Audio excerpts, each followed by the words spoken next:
नमस्कार शेतकरी मित्रांनो, आज सकाळच्या झटपट बातम्या. जलसाठे आटले, 500 फूट बोर घेऊनही पाणी लागेना. वसमत तालुक्यातील शेकडो शेतकरी PM किसानच्या लाभापासून वंचितच.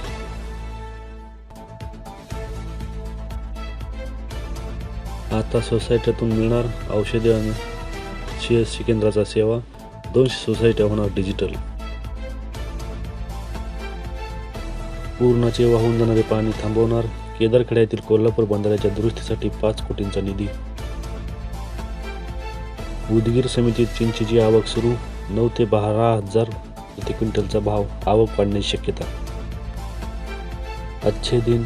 1 क्विंटल रेशीमला मिळणार 53,000 रुपये. 1100 शेतकऱ्यांनी केली नोंदणी. आदिवासी भागात पाणीबाणी. चाकसमांच्या सलग आवर्तनामुळे आदिवासी भागात पाणी टंचाई. फोंडकर फळबाग योजनेसाठी 50 कोटी. सर्वसाधारण प्रयोगासाठी 70 कोटींना मान्यता. BG2 कापसाच्या दरात 11 रुपये वाढ. 864 रुपयांना पाकिट. उत्पादन खर्च वाढणार. कृषीने काढले 24 शासकीय आदेश. लोकसेवेसाठी राज्य सरकारची लगबग. आळंदच्या विहिरींनी गाठला तळ. फळबागा करपू लागल्या. शेतकरी बनले चिंताग्रस्त.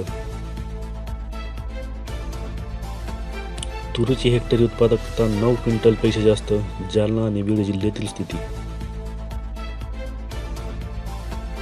कृषी पंपांच्या 5,000 नव्या जोडण्या रखडल्या. खानदेशातील स्थिती.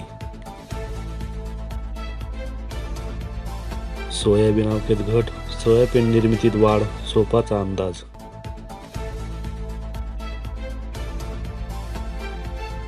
कापूस दरात सुधारणा. विक्रीसाठी आवक सुरूच. तुरीचे दर 10,000. कोकणातून 14,000 पेट्या हापूस. वाशीत आवक वाढली.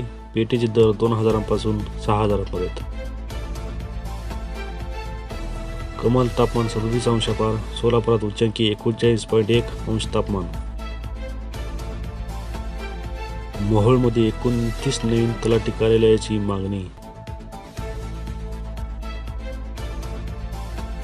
मार्च अखेर टेंभूची पाणी सोडणार मान नदीत. आर्ली पपई लागवड पूर्ण. खानदेशातील स्थिती. उष्णतेत लागवड आणखी सुरू होणार.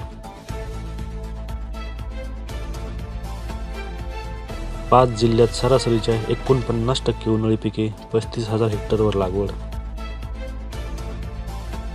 पुणे बाजार समितीमध्ये गवारीला 1,500 ते 10,000 प्रति क्विंटलचा भाव.